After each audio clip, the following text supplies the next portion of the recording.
Hello, and welcome to another episode of the Gritty Hour. I'm here with Professor Bob Pucci. Welcome back to the Gritty Hour, Bob. Hi, thanks. Thanks for having me back. Professor Pucci has been on previous podcasts when we were discussing the state of education. Professor Pucci taught, recently retired, correct? Yes, as of May You of taught last year. media and communications in college, at the college level. So we wanted to have him back to discuss what I'm just curious, what makes a great movie great and the elements that go into it. And hopefully we talk about, cinematography, screenplay, directing, set design, that kind of stuff. So that's it. That's all I really wanted to have you on for. I appreciate you coming on. I wanted to talk about the classic movies. Okay, yeah. Well, the classic movies are, kind of, if you will, the foundation of a lot of the elements because, basically, film does not derive, as most people might think, from the theater because, in the theater, there are certain limitations. As a spectator, you are limited to what you can see by your seat location. And your ability to get closer to the action is somewhat limited. In the Uh, theater, yeah. yes, in the theater, and so film created a whole new idea I call it transportation of time and space. And while there are some wonderful effects that occur in the theater that do this, a lot of those, kind of like, learned a little bit from how film works. hmm And so we're going to go through the various elements that go into a film and how they contribute to what make a film great. And the first thing I wanted to say when we talk about great, there's an objective and subjective way of looking at a film. Right. And a lot of times people will look at a film in a subjective way. I thought it was great. I thought it was wonderful. It was great. It was very funny, whatever. And they could be right. It could also be a very well made, well designed, well executed film. hmm Uh, but we also have what I call guilty pleasures. We'll enjoy a film that, quite frankly, is not a very good film. And we enjoy it because of the actors.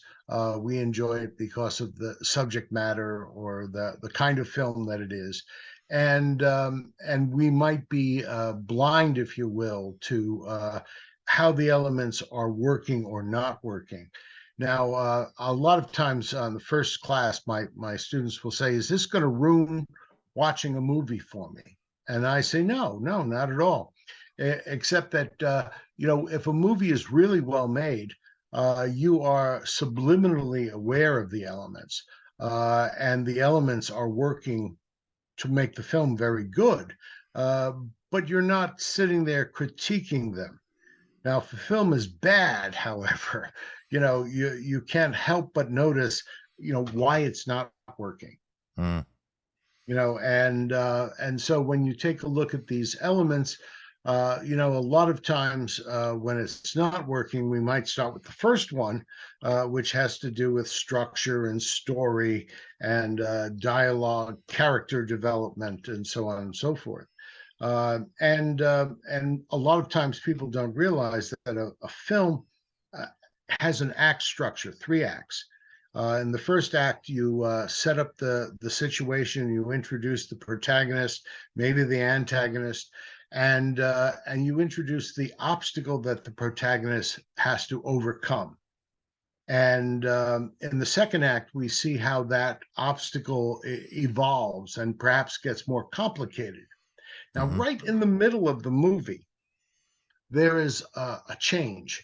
I like to sometimes someone will say twist, but there'll be something that changes the direction because by now the audience has developed some kind of anticipation as to how it's going to play out, and so you have to give them a little I don't know, surprise, if you will, and suggest that no, no, no, it's not solved quite yet. Mm. I guess the greatest example, the easiest example to talk about is like a caper film, where the first half of the film is the planning of the job. And usually in the middle of the film, the job is executed and the money is taken and whatever. And now the rest of the movie is how it plays out. Do they get to keep the money? Is there honor among thieves? Is there a falling out? How does it turn out? Mm-hmm. And so you've got that. The first half is like building up to this moment, and it looks like, well, you could end the movie right there. Mm-hmm. I guess the one of my favorite examples of this is the original Italian Job, where the whole movie is about this very complicated heist and automobiles and everything, and then it winds up that the gold that they steal is on this bus, and the guy who's driving the bus drives it over the edge of a cliff, and all the gold is threatening to leave the bus and also topple them over the edge of the cliff, and it's the literal cliffhanger. Mm. And so film has this ability to take us through an experience, and the act structure is really very much set. The first act is about a quarter of the film. The second act is longer, it's about half the film, and the last section of the third act is the other quarter. And actually, in my film class, I do this on the first week because I want people to be able to recognize the structure in any film that they might see. Mm-hmm. And that if the structure is observed, then the film is fairly well put together. So my example is Alfred Hitchcock's The 39 Steps, Oh, which okay. is on the list of the Yeah, greatest 100 British films of all time. you had given me a heads up on that one. Yeah. So, in that film, you have a classic structure where this visitor from Canada, Mr. Hanny, is suddenly, put in the middle of an espionage situation, also a murder situation, Mm-hmm. and he has to extricate himself from this. And the first act is very good because it sets up the whole story, but also presents his greatest problem, and that is that no one believes him. To make his escape at the end of the first act, he puts on this jacket belonging to the milkman. And the milkman says, "Hey, what is this all about?" So he tells them that there's been a murder in his apartment. There are these spies, and he's got to try and escape them. And the milkman goes, "Oh, go on, come on now." And then he says, "Well, I'll tell you, really, I was upstairs visiting a lady." "Oh, yes, a married lady." "Oh, Mm-hmm. and now I'd like to leave. So why don't you?" "Well, that's her husband out there and her brother." "Oh, why didn't you say so?"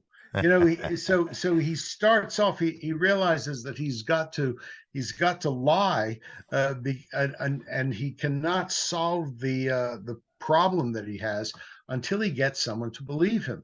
And actually, the young lady that you see in the photograph there is a person who originally, sort of fingers him to the police, and later on believes she has turned them over to the police, but eventually finds out he has been telling the truth, and then helps him resolve the crime, if you will, and lead to the capture of the spy. Mm. The film has a lot of wonderful story elements to it. One of them is the idea that there's a lot of foreshadowing, and and it has a very clear what we would call an initiating event. Now, if you go by the theory of screenwriting, a play starts in some kind of stasis or normality, and then something happens that throws the world of the film into chaos. Mm-hmm. And in the 39 Steps, it's these pistol shots that ring out in a music hall. And up until then, we're just enjoying a performance, at the music hall. And these shots ring out, and Mr. Haney gets involved with this spy who calls herself Annabella Smith, who winds up with a big knife in her back. And then he's got to sort of make his escape to try and find out what she was looking for, which was assistance from this fellow in Scotland. So he goes off to Scotland. He's chased by the police. And right in the middle of the film, we think he's got his relief. He thinks he's meeting the man that Annabella Smith wanted to meet. But instead, it's the villain. And he knows it's the villain because he's missing a piece of his little finger. Mm-hmm. And it's a kind of an uh-oh moment. It's kind of like, uh-oh, now what? Mm-hmm. Well, he's shot and appears to be dead, but the bullet actually enters a hymnal that he has in this coat that he's borrowed or stolen. And he then has to make several other escapes before he winds up at an inn where the henchman of the bad guy sort of spilled the beans. And the woman realizes he's been telling the truth. And it all ends again in, which is a great sort of structural thing, to go back to the beginning in a way. It ends in a music hall where the character, Mr. Memory, who has committed this military secret to his brain, is performing. And Hanny puts two and two together. He sees the evil man up in the balcony, and we get our denouement. And it's really incredibly well structured. This was very typical of Hitchcock. Well, I was going to ask Hitchcock, you. I know Hitchcock was known for his. You mentioned the term cliffhanger. He was kind of known for that. But in general, what made him a great director? Everybody recognizes him as such. well, I think it's because he was able to understand how to manipulate the audience. Mm-hmm. Kind of like a great magician, sort of like giving them clues and then kind of like confounding them with some contrary evidence, or putting up these little vignettes which are sort of like building up tension, then relieving the tension a little bit, and then building it up some more, and then relieving it, and leaving us to understand how is it all going to turn out. And I think he did that very well in his films. And I one thing that he was very fond of was the idea of characters talking to each other. And so here we get to dialogue, and the dialogue in the film is very witty at times, and has, if you will, an entertainment value all of its own. Mm. So I think anyone who went to a Hitchcock film was on a little bit of a roller coaster.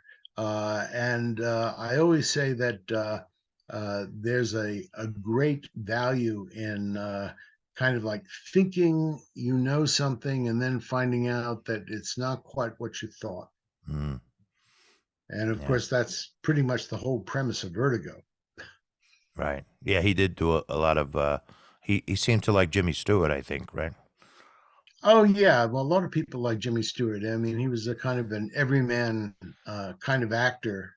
He and Henry Fonda, you could plug them into a lot of different situations and have them work out well. Yeah. Um, so yeah, so that's my example that I use for structure, and I talk about character development. That in a good film, the character has grown over the course of the film. Mm-hmm. And so Mr. Haney goes from being a kind of, hey, an interesting kind of guy, becomes very resourceful, very perceptive, deceptive, and insistent. and so he evolves during the film, and that's kind of interesting because it doesn't always happen in an action adventure film, like the 39 Steps. Right. So that was he mastered structure. Yeah, Yeah. structure and characters, presenting interesting characters you want to watch. Mm-hmm. And he was able to elicit very good performances from those actors. Mm-hmm. Yeah. What was some of his others? Was like you mentioned Vertigo. He did The Birds, right? He did. Yeah, Rope, which is an interesting experiment because it was done in 10-minute segments. Mm-hmm. It was originally, I believe, a play, and he staged it carefully so that there were these 10-minute clips that had no edits in them whatsoever. Mm.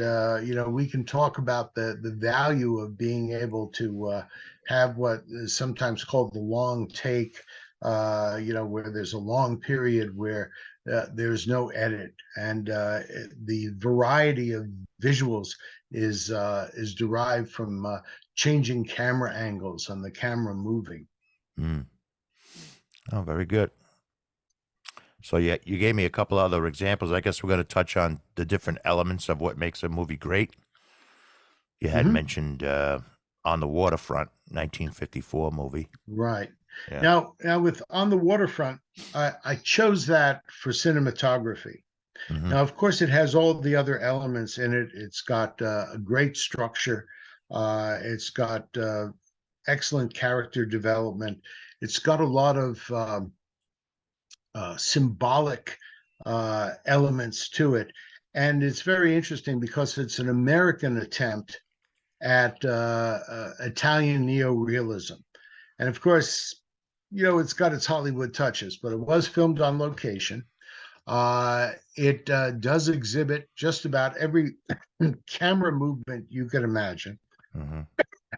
It also has things like soft focus and hard focus, various ways of creating a focus within a frame for a character.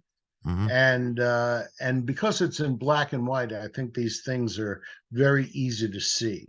And also, it also uh, I guess, accentuates one important aspect of cinematography, and that is that it's really all about light. And the lighting in the film is very carefully done. That's a black and white And film, right? yeah, black and Yeah. white film. And again, you can see the lighting much better in a black and white film. You can understand its impact. The idea of what we call low contrast or high contrast, where we have a very bright, evenly lit scene, or one where there's just one key light and a little bit of fill light and backlight, just to kind of create this mystery of what can you see. Mm. It's almost as if you had a dimmer, you'd want to try to turn it up so that you could see more, but that's not the idea. We only want you to see certain In this things. in this Uh, particular movie, there's a lot of outdoor scenes too. Yes, and that sort of exemplified the on location shooting. Now it's kind of interesting. There is in a screenplay, the first instruction of any scene is that it's indoor or outdoor, it's day or night. And I think that there's a lot to be said and to be studied about the choice of where you have a scene.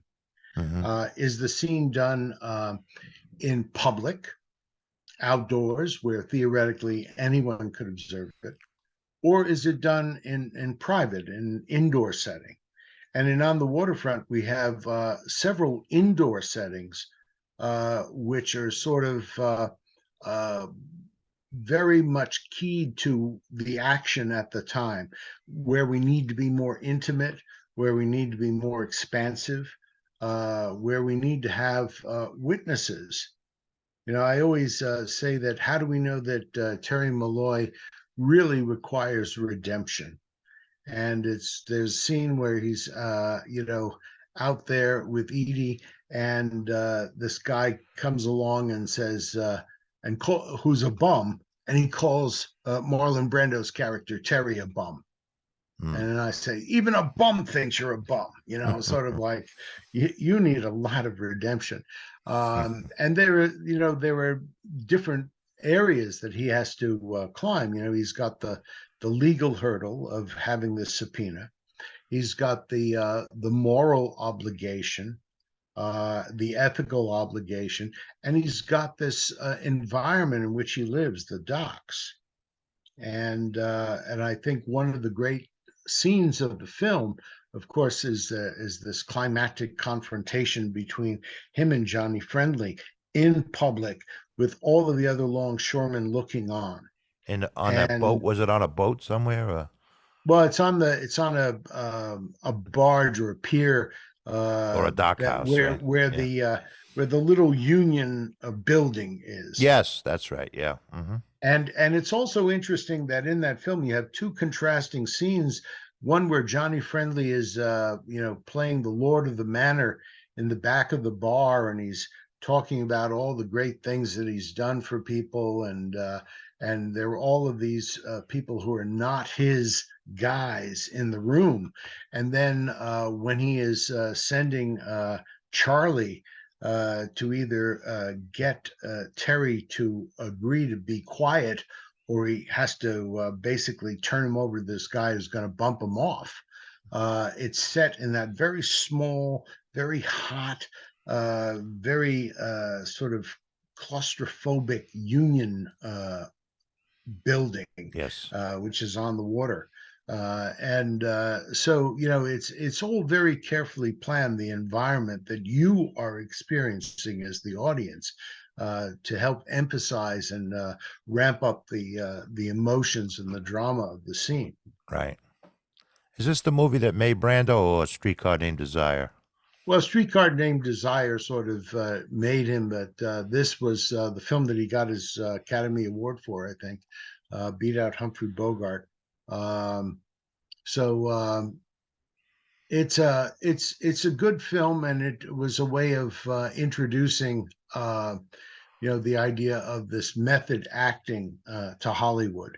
Hmm. All of the people who were in the film were members of the Actors Studio, and they brought a new kind of sense of realism to the film. Hmm. Uh, and that acting aspect is something that we might talk about when we talk about mise en scène, which is the next element. But I think that there's such great cinematography. There's one scene where Terry bursts into the bar, and there's this light thrown on this pressed tin wall with a mount on it, and it's just an incredible visual. Yeah. And it's also interesting that, like, the scenes on the rooftop are all filmed in a soft focus, because the rooftop where he keeps his pigeons is his refuge, and it's a refuge from the reality of the waterfront. So there's a discerning difference between the cinematography on the roof versus the one down by the dock Oh yeah, that the yeah, the definitely. casual viewer of the movie wouldn't even notice, right? Well, they might notice it. Mm. They might.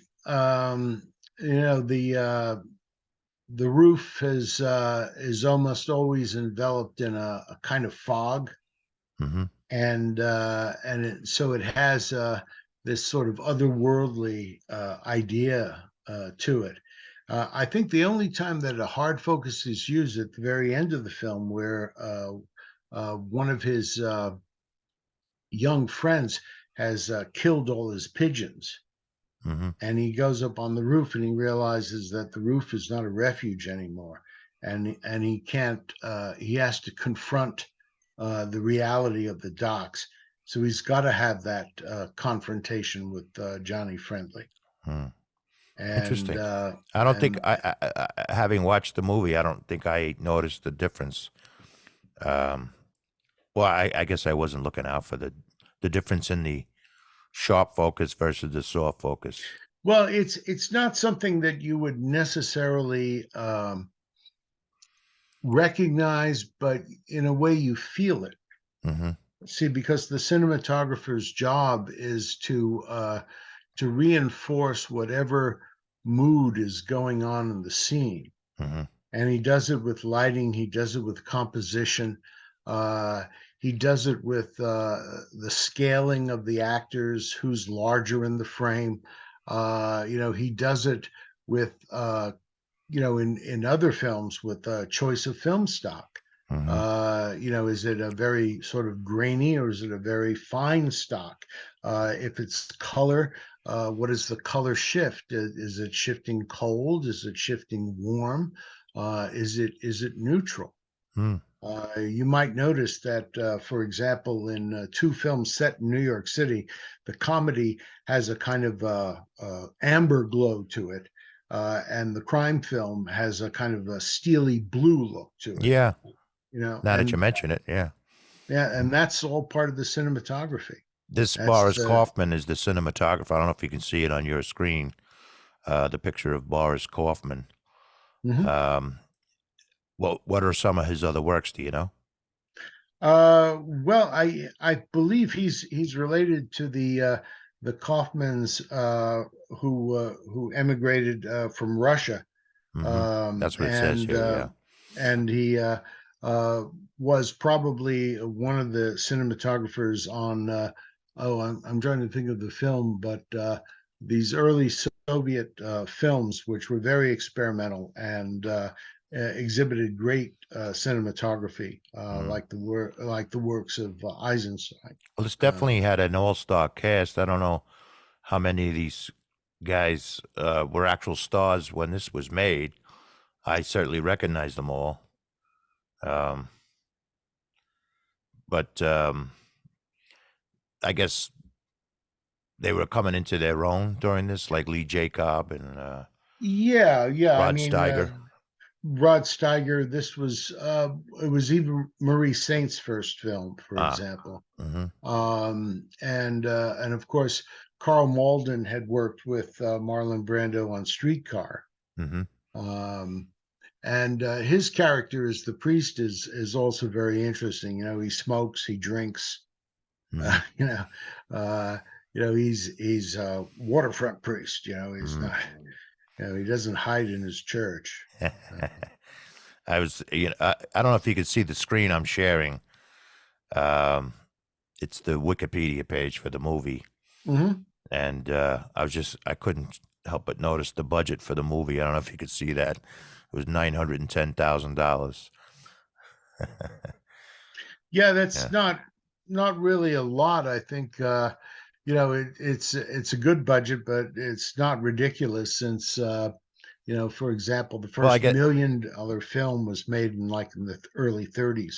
Oh, well, I was gonna say in 1954 it was a lot of money, but Yeah, it's just I funny to see mean, $910,000. yeah, yeah. Now that I don't know, you couldn't do very much with that amount of money. You couldn't even buy the guy that does the camera work. But anyway, so the next movie on your list that you gave me was a newer movie and in color, The Grand Budapest Hotel. Right. And I chose that because a lot of times when I talk about mise en scène, it really is basically every sort of visual that you see, Hmm. and it's the costume design, the set design, it's how the actors look, then their makeup, how they move, how they speak. And in French, the metteur en scène is the director. That's the word for director in French. And a lot of times we think of the director as the person who is the arbiter of all of these choices. He okays the makeup, the costume, what the set looks like. And obviously Wes Anderson, is someone who kind of like is very much concerned with that look. Mm-hmm. And Grand Budapest Hotel, sort of has almost an over the top mise en scène. Mm. The colors are very saturated. Uh, the actors, if you had like pictures of Hilda of the various characters, William Defoe as he is and how he's depicted in the film, um, there's a lot of what you might call transformations of uh, of the physicality of the actors and how they move, Mm-hmm. because a comedy, characters move a lot more expressively in a way than in a drama. Mm. And there's a great moment where uh, Monsieur Gustave is approached by the police, and they tell him that a murder's been committed, and you think I did it. And then he does this kind of like Marx Brothers about first and runs away. And that's part of mise en scène. Mm. How a character reacts and moves, uh, how they say something, is all part of that. And Mm-hmm. it could be something, very sort of over the top, like in the Grand Budapest Hotel, Mm. or in the next example, something very subtle, like in The Graduate, Mm-hmm. where Dustin Hoffman will make these little sounds at Mm-hmm. times, showing his discomfort. And it's a very slight thing; it's a very subtle thing. So mise en scène can be over the top, or it can be very subtle, Mm. Well, and this, it this comes down to the choice of colors. For example, in Grand Budapest Hotel, you have this great sort of contrast because the hotel goes through a transformation. You see it in its glory pre World War II, and then you see it a kind of a shadow of itself in its sort of post-war Soviet kind of look, where everything is nice and drab, and all of the architectural ornaments have been knocked off the hotel, and it's suddenly, a much, almost a ghost of what it was. you talk about an all-star cast, and again, I'm looking at a Wikipedia page for the Grand Budapest Hotel, and it's hard to believe all these people they were able to. It's kind of like whoever didn't have a job at the moment was employed in the movie. Uh-huh.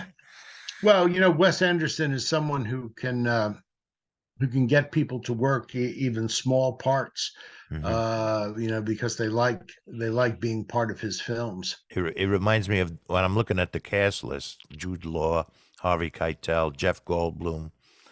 It kind of reminds me of The Longest Day. If you ever saw the cast on The Oh yeah, Longest Day, it's like whoever happened to be around, you can jump into the movie.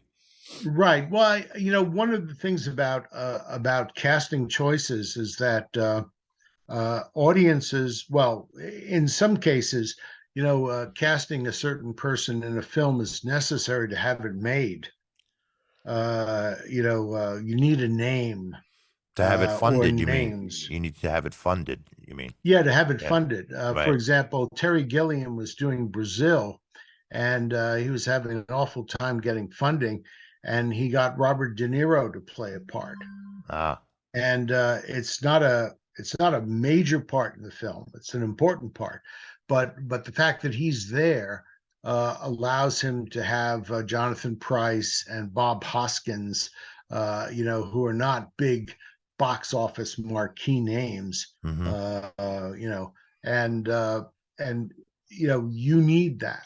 Now Right. in Grand Budapest Hotel, you have a bunch of people who like him and Wes Anderson, and they want to dress up and what do you want me to do? That kind Yeah. of thing. Uh, so he has that going for him, and a lot of you might not recognize Harvey Keitel, for example, or William Defoe in this film. You do, but they're almost like expressionistic caricatures of how they actually look. Mm. Yeah, I it's the first time I've considered what you just said. Uh, I wonder if there's a system in place in Hollywood whereby an agent says, you can have my guy, or I should say, I know a guy who will kick in for some of the funding of the production if you take my guy on the cast. That's got to Well, I happen, think I'm it, sure. well, I'm sure it's known. I mean, it's the producers sort of are sort of risk managers, and one way that they try to sort of manage risk is in casting. Hmm. I was reading that when Goldfinger was being made, they originally wanted Orson Welles to be Goldfinger, Mm. but he was too expensive. I was going to say that would have been odd. Yeah. Yeah, and so they got this German actor, and he had to have a lot of his lines dubbed Mm. because he didn't speak English very well. Mm. And then at one point, he was demanding 10% of the gross, and the producers were thinking, I think Orson Welles would have been cheaper. You know, so there's all of that sort of thing going on. Yeah. But sometimes it's necessary to get the funding to do the film, Right. and directors and screenwriters very often well, screenwriters will even sort of like write films with a particular person in mind, Right. Right. and we'll send them the script and say, hey, how would you like to do this? Mm. Yeah. um, but uh, there's always a lot of sort of wheeling and dealing behind the scenes Yeah. about that. I just never contemplated that before. I appreciate you pointing that out. As a vast contrast to On the Waterfront, I don't know if you can see the budget of this movie. It's 25 million, but it made Yeah. 173 million. So yeah. Yeah, well, actually, the way money works in a film is that you take the cost of production and you double it for distribution, advertising, etc., and then you look at the box office receipts, Mm-hmm. Mm-hmm. and of course the theaters keep some of the receipts. They're renting the film, but they're also keeping a percentage of the tickets. Right. So a film that costs, you said 35 million? Well, it says 25 here on Wikipedia. 25. Yeah. So the break even point for that film was 50 million. Very Ah. successful film. Mm. Well, everybody's got to get their slice. That's for sure. Yeah. Um, Before we get to the next movie, what do you think the future of um cinemas are? People going into the cinema to watch a movie as opposed to how easy it is to watch it at home nowadays, even new Well, movies. I think one of the things that makes film an interesting medium is that it was designed to be seen in a very large, dark room on a very large screen with excellent sound. Mm-hmm. And the idea of this transportation of space and time, if it's successful, actually transports the audience. Now you could be able to do that maybe in a darkened living room with a gigantic screen TV and good sound system. But there's also a sort of a communal aspect to it of an audience laughing or The, the gasping, the shared or experience. yeah, the shared experience, or even their anxiety, their tension, Mm-hmm. which is in the room. Mm-hmm. And so well, for example, this Sunday I'm going to the cinemas in Poughkeepsie to see Casablanca. Mm. Casablanca is going to be shown on the big screen, Ah. and I've only seen Casablanca maybe 50 or 60 times. So, How many but times have you seen it on the big screen, though? just once before in Uh-huh. Greenwich Village Cinema. Uh-huh. Uh, probably about 50 years ago. Right. So so I'm looking forward to it Hmm. because that's the way film is supposed to be seen. But Now you see, you can see the story, you can get the story, and you can get maybe some of the effect of the cinematography and the mise en scène if you're watching it on a small screen on your phone or on a tablet or whatever. hmm But you are missing out on a lot. right. For example, I thought it was very interesting. Martin Scorsese uh, had never thought a lot of one of the great films, kind of like the first romantic comedy. It happened one night, Hmm. and a lot of it had to do with the fact that he had never seen it on a big screen. Mm. And of course, being a famous, very wealthy director, he has his own screening room, and he decided to show it. I think for his children, and he was watching it and he had a whole new appreciation of the film and realized sort of its greatness because that scale is part of the design. Hmm. There's a moment in the Maltese Falcon.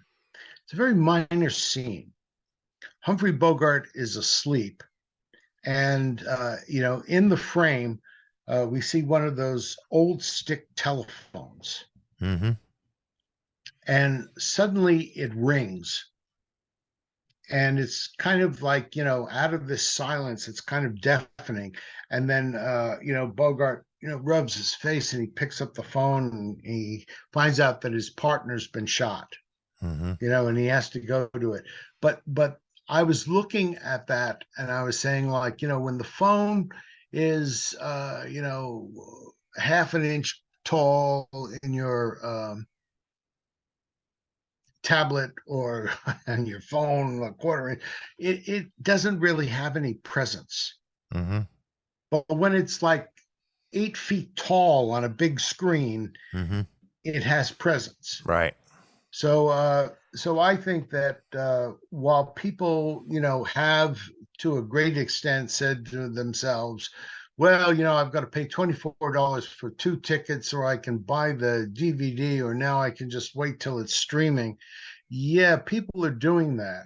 And I guess what they're doing is they're getting the the gist of the film, if you will, the content of the film, but they're not getting the film experience. Well, actually, it sets up the next question I had for you, Professor, which was, are directors and cinematographers and screenwriters, are they applying their craft with that knowledge in mind?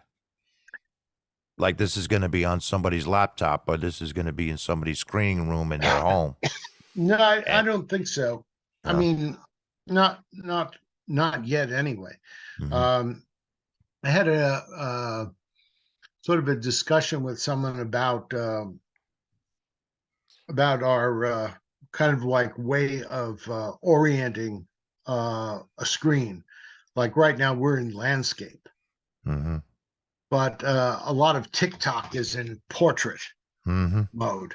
Hmm. And someone saying that portrait mode is becoming more acceptable. But, it's anyone who has been trained in photography or film knows that you only use portrait mode when you're doing a still portrait. And even then, very often a portrait that is well executed in landscape mode is usually a lot more interesting. Mm. Well, Uh, you, just to amplify that, as an example, you mentioned Scorsese. Now, he made The Irishman specifically for Netflix. Mhm. I'm not sure it was ever released in a theater. I It may- saw it in the theater. Oh, I was going to say maybe it had on a limited run in a theater, but Yes, it was designed specifically for Netflix, right. and the points you're bringing up now make me wonder: does he change his approach to filmmaking with that in mind? Well, he was very much opposed to the idea that people would be watching it on some kind of small device. Hmm. And of course, a lot of times right now in people's houses, I mean, when television was first introduced, there was a 9-inch screen, and basically there were a lot of close-ups and not much background. And then as the screen got bigger, it became more cinematic. And in fact, I Love Lucy was one of the first television productions that was done on 35 millimeter film, and where they actually hired a cinematographer, Mm. to make it look more movie like. But now there's And, millions. Now there's and millions of people that watch movies on a 5-inch screen with their cell phone right, right. And or their I Kindle, don't say. know. Yeah, I don't know why they would want to, Hmm. except that, okay. Um, hmm, well, it's okay. It's kind of like maybe uh, you just want to get the story. You just want to say that you saw the movie, and maybe you want to key in on performances, or that aspect of mise en scène. But you're not really getting the effect of the film. Right. And actually, the Netflix films are very cinematic, and I think they're assuming, to some degree, that people are seeing them on very large screen televisions. Right. I Right. know that Right. I can't imagine why anybody would want to have a large screen television to watch, for example, the evening news. It's not very cinematic, or even the way a lot of sort of reality shows or Or sports. sports you'd want to see on a big screen. I mean, when you think about what you get to see with, for example, an NFL game, you'd be crazy to freeze your buns off in some stadium somewhere, where you could get the advantage of 30 cameras, including one that is hovering over the field. Not to mention Uh, replay. yeah. Yeah. Yeah. I mean, I know with baseball, I'd love to turn off the commentary and just get the crowd sound, but Right. Right. Right. Well, it's I can see, to your point before about Casablanca, you're going to see Casablanca on this coming weekend, and I can see a cinema's usefulness for that, an old classic movie that deserves to be on the big screen. But I just, as a business model, I don't know what the future for theaters are, cinemas. yeah, they're struggling. I mean, they've got stadium seating, and of course, there's kind of outrageous prices for drinks and Hmm. popcorn and such. Um, they had to invest a lot of money to get digital projectors. Hmm. Um, I can remember going to a movie once, and the film started to jump in the gate, Mm. and people are screaming in the theater. And I went out and I went upstairs to the projection booth, and there was nobody there. And it was one of those cinemas where there's like 8 movies going on at the same time. Hmm. It was like being on the one of those Star Trek episodes where they beam onto the abandoned ship. And I got to the projector, and I corrected the film in the gate, and the film was now going normally.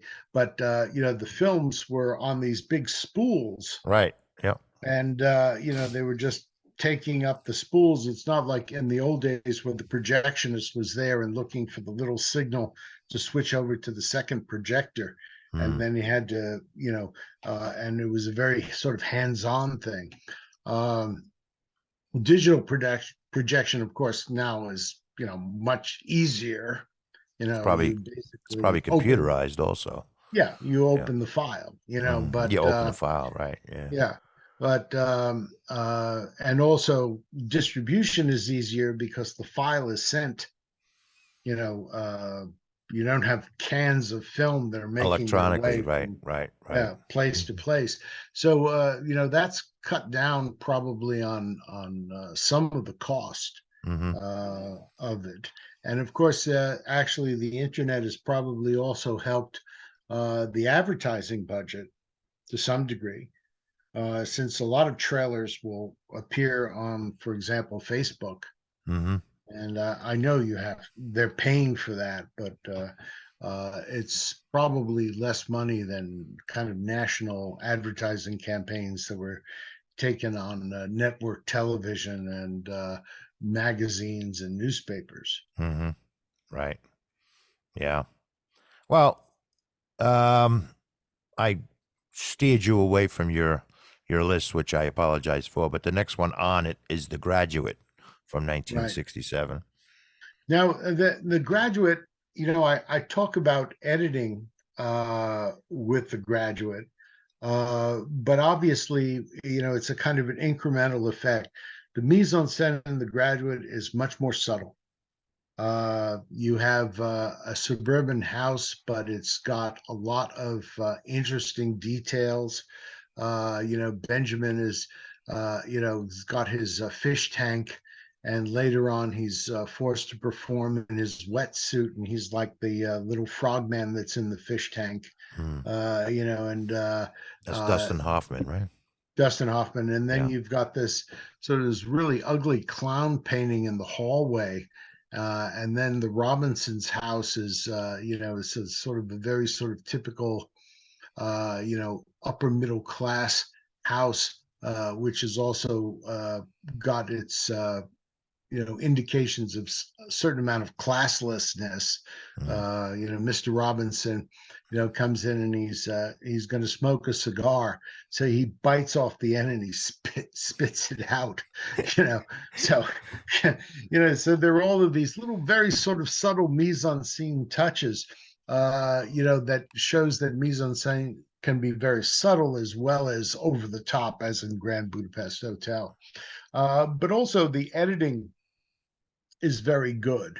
And editing is really a question of how long can you see an image? What are you supposed to get out of it?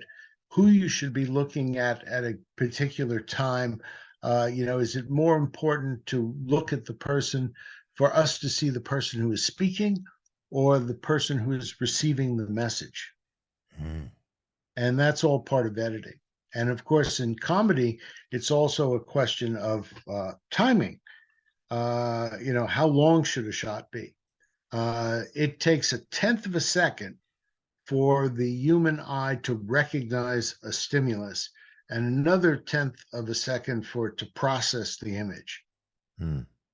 And this is why baseball players then have probably about another tenth of a second to decide to swing or not. Mm-hmm. Mm-hmm. But film works in the same way, in that we can recognize something sort of in the very early on in that film. Mrs. Robinson has told Benjamin to look at Elaine's portrait in her bedroom. So he's looking at the portrait, and suddenly Mrs. Robinson enters the room naked, and Benjamin is like, going crazy, and there's this cutting back and forth between him being very uncomfortable and going, "Oh my God, oh Jesus, oh God," and little flashes of Mrs. Robinson's body, Mm. then, which is what he's looking at. And it's very effective editing, because it's almost like he can't help but look, and we can't help but look, but we don't want to look, and we don't want to we don't want to buy into what she's selling. She says, "Well, you don't have to sleep with me this time, Benjamin, but I want you to think about it," that kind of thing. And then, of course, he hears the car screeching, and it's Mr. Robinson. And he pushes her out of the way, unlocks the door, and runs downstairs. And he's like trying to be all kind of like calm and whatever. And then he has this little scene with Mr. Robinson. And again, in great film, there's always this kind of uh, sort of like the before and after scene. So in that scene that follows, Mr. Robinson is there. First of all, I always think it's very funny, very subtle. He says, "What are you drinking, bourbon or scotch?" And he says bourbon, and he pours him a scotch.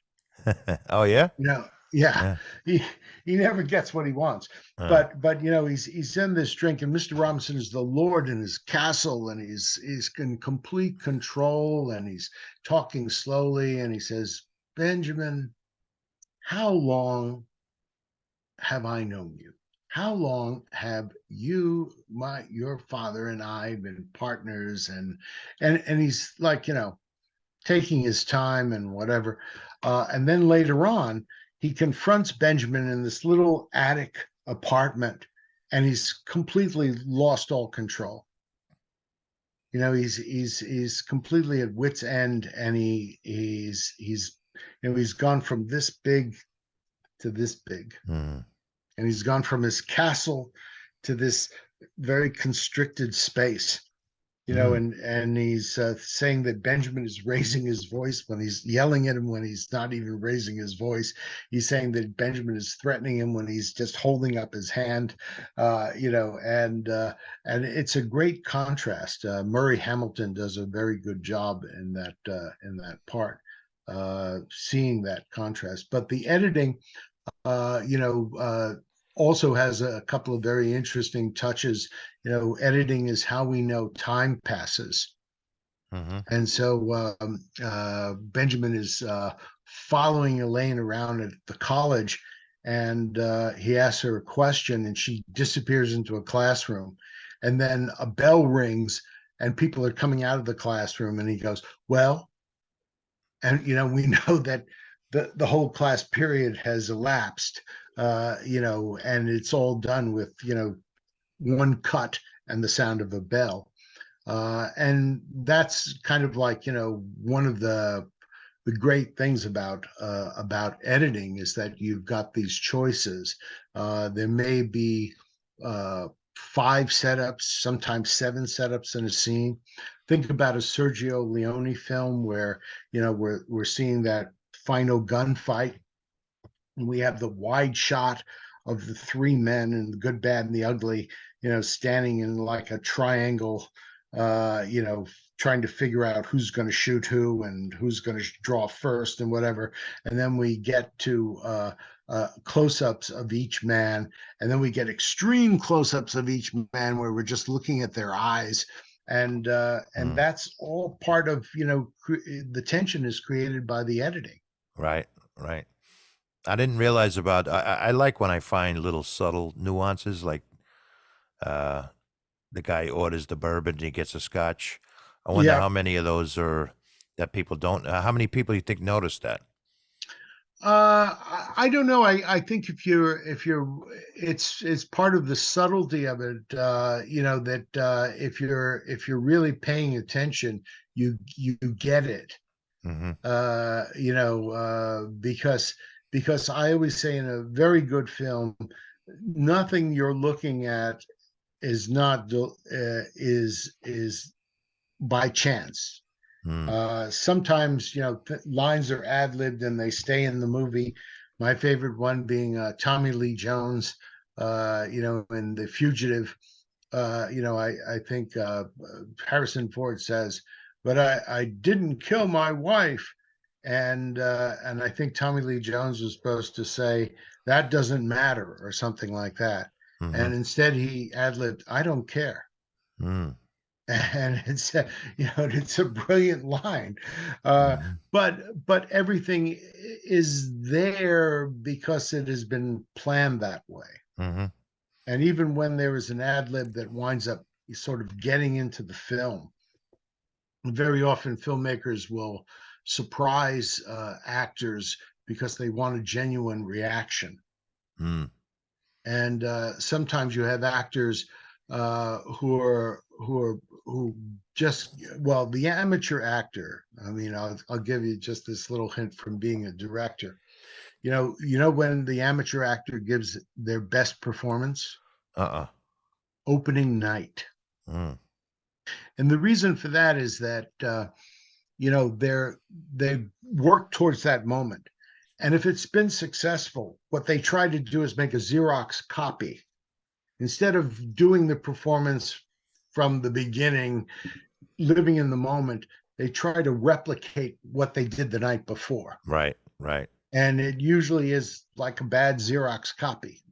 Yeah, unless they sucked on opening night. Well, yeah, they might actually get better, Yeah. but there was an actor, Frank Sinatra, for example. He was known to be his best take was his first take. Mm, So directors who knew him, John Frankenheimer, for example, the Manchurian Candidate, yep. would carefully rehearse the scene and carefully rehearse the camera and the movement because he was hoping that he would only have to do one take because he Mm, knew that that was going to be Frank's best performance. wow. Mm. Did you like him as an actor, Frank Sinatra? I think he could be effective. He was certainly effective in From Here to Eternity. Um, Like Von you know, Bryan's Express is one movie that sticks out. okay, I Yeah. don't know if I saw that. Oh no. Yeah. Now I have to say I'm not a very big big Sinatra fan. I'm not a big Joe DiMaggio fan either. I don't know why, but Yeah. Well, everything is subjective, including what we're talking about tonight. But yeah. so the last movie on your list, which is again relatively new from 2002, Chicago, which I Mhm. guess is it the film adaptation of the play? Yes, Mm-hmm. yes, and kind of like done as a bit of an homage to Bob Fosse. Mm-hmm. Rob Marshall, the director, does a lot of Fosse-like touches, and actually, sort of goes back and forth between a kind of realism and an expressionistic theater-like environment in the film. And I chose it as an example of two things in my class. One was the use of sound, Mm-hmm. and you would think, oh yeah, well it's a musical, so that's no brainer. But really, there's a lot of very sort of subtle blends, Mm-hmm. overlapping of sound. That is a technique, by the way, in editing, is to have the sound from one scene bleed into the next scene, or you hear the sound first and then you cut to the scene. And there's a lot of that in Chicago, as well as this going back and forth between what appears to be the realism of the story and a lot of the musical numbers, which are done kind of like in sometimes very exotic, exaggerated ways, like the manipulation of the press figures as they're seen as puppets Mm-hmm. that the lawyer played by Richard Gere is manipulating. Mm-hmm. Um, Yeah. It seems with musicals that were on Broadway, for example, uh, can or cannot translate to the screen well. It, like, as an example, Les Miserables is, I thought stunk on the movie. I saw it on Broadway, and and you liked it on Broadway? I did like it on Broadway. Yes. Okay. Yeah. Well, I think it's a question of any adaptation requires you to throw out the source to some degree. And what do you mean? Well, like for example, if you're adapting a novel, you can't adapt it page for page. Mm-hmm. And if you are doing a Broadway show, you've got to say, well, what elements of that production are cinematic Mm-hmm. and what aren't. For example, there was a project called, I think, the American Film Theater or something. It was a series of films that were made from Broadway plays, Mm-hmm. and one of them was 1776. Ah, okay. And in the film, they basically just sort of set it with very little interpolation of other sets or scenes. it was almost like watching the stage play. Mm-hmm. And so I think in that case the material was so tight that it worked. Mm-hmm. But on the other hand, I like the adaptation of The Iceman Cometh was not very successful in my opinion, Mm-hmm. because well, the play is kind of static and it takes place in the bar, and whatever. But you've got to then have the camera moving. You've got to have a lot of cutaways. You've got to maybe add a little something in terms of action to it, Mm-hmm. even if that action is sort of extraneous to the text, Mm-hmm. to make it more cinematic.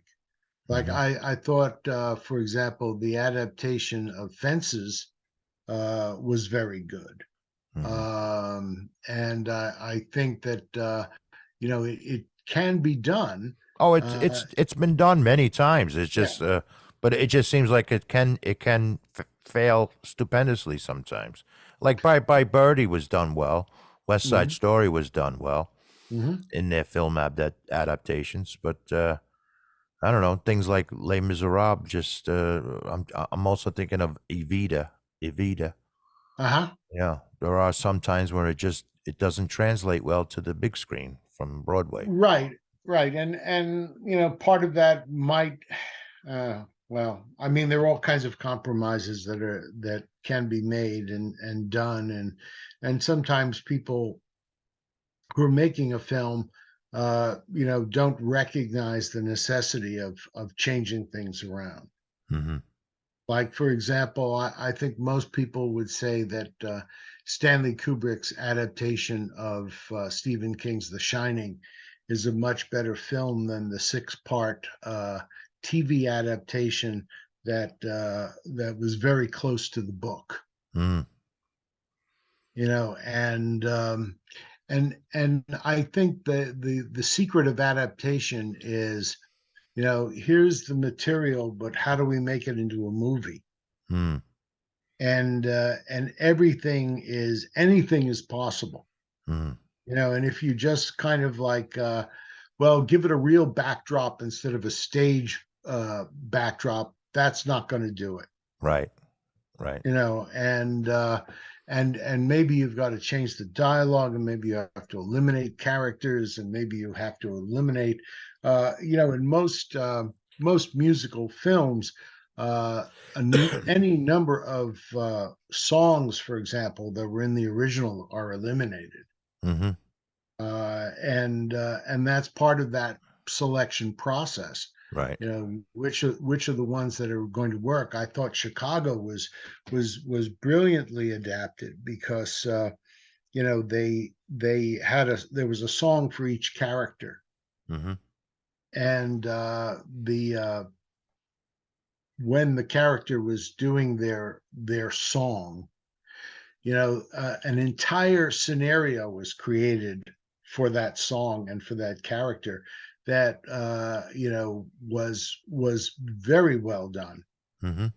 Like Mr. Cellophane, for example, or even when Queen Latifah does her number, and she's transformed from this uh, warden in the girls' prison to this blues star of the 20s on the stage, acting, in an outrageous, lascivious manner, and then going back to, her character. Mm-hmm. Uh, so I think that, for example, when you do it right, adaptation is a transformation where you can see the source material, but the source material's essence has taken precedence over its literal progression. Right. No, that's a good point. Before I let you go, Professor Pucci, I have to ask you now. We touched on a lot of things that go into making a great movie great. Um, I appreciate your time tonight. I have to ask you, and this is subjective, but Have you ever seen a movie that had great cinematography, had great nuance, great screenplay, but just the movie sucked anyway? I wouldn't say that that I've seen that. I mean, I wouldn't say that it sucked. I could say that maybe I didn't enjoy it. Yeah. Well, Um, that's it. It is subjective, but um, but I think that I always think that, and I've done this my entire career, starting in theater. It's like, how does one evaluate a play production? How does one evaluate a film? And I always say it's the degree to which it's satisfied its objective. hmm And the objective, is in the text. If it was a comedy, did people laugh hmm on a very basic level? If it hmm was a drama, did they identify strongly with the protagonist? I always say that Saving Private Ryan is successful because you feel bad about Tom Hanks dying, his character dying, even though on some level we know he's in his New York apartment playing with his typewriters. hmm And hmm it's that. In the theater we call it the willing suspension of disbelief. hmm We know we're watching a play, but we start to think of the people that we're watching as real. Right. And I think that any film where we have that empathy for the characters, can't be all bad. hmm Now, I have to say there are directors, and Stanley Kubrick could be part of them, where there isn't necessarily that great empathy for the character. You don't feel a great empathy for example, the characters in 2001: A Space Odyssey, hmm and you are sort of asked to That's sort a of good point. almost Yeah. ignore them for the Yeah. spectacle. hmm And maybe some people don't like his films because of that aspect of them. hmm They like a strong identification of the character, hmm or characters that you can hmm like Ryan O'Neal and Barry Lyndon. Uh, you can't like him.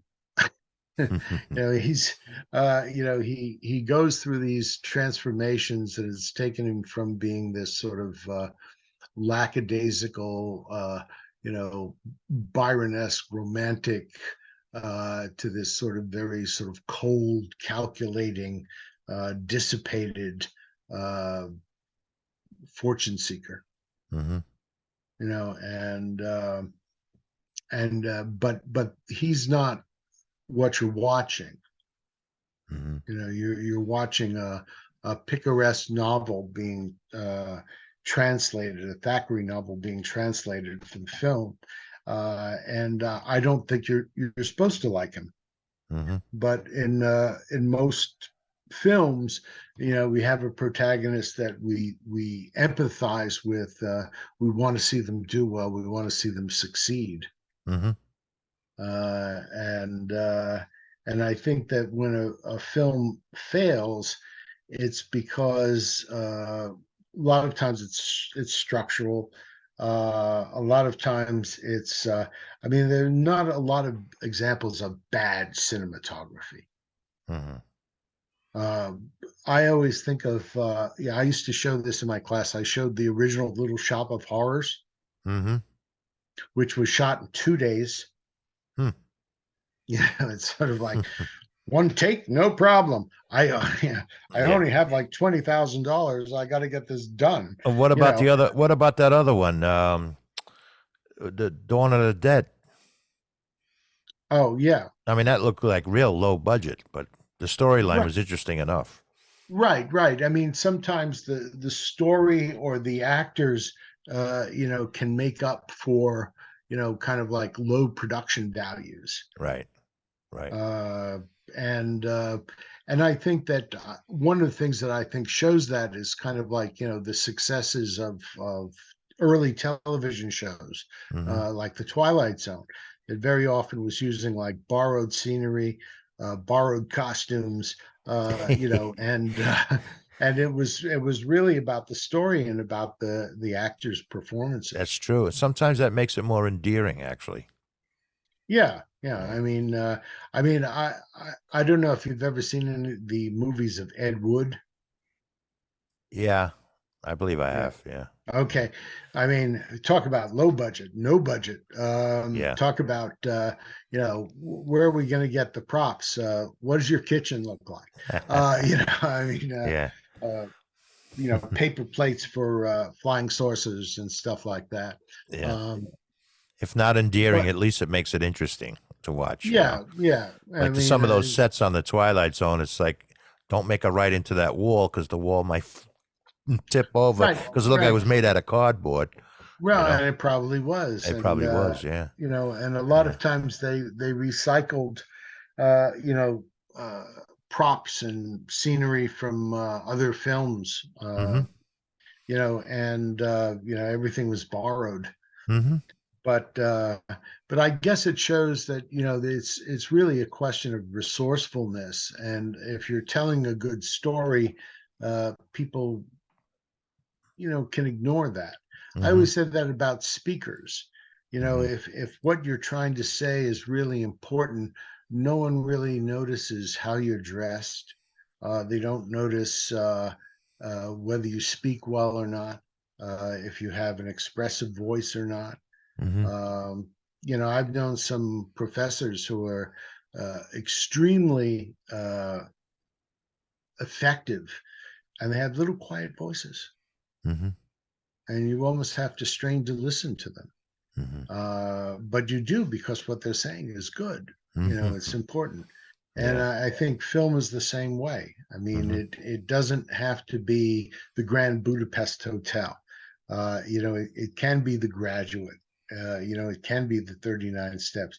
It can be a really, kind of very constricted movie, like Who's Afraid of Virginia Woolf, Mm-hmm. where the intensity of the performances makes you forget that basically the scene's not shifting.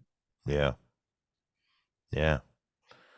Well, we'll have to have you back, Professor, to just talk about yours are my favorite movies from a Okay. non studious point of view. Just what you liked, you know. Yeah. But I mean, short of rolling in the projector, I think we took a good glimpse into what your classroom was like, and I do appreciate your time tonight. you're welcome. And we'll see you further on up the road, sir. Okay. Very good. Thanks again. All right. Take care.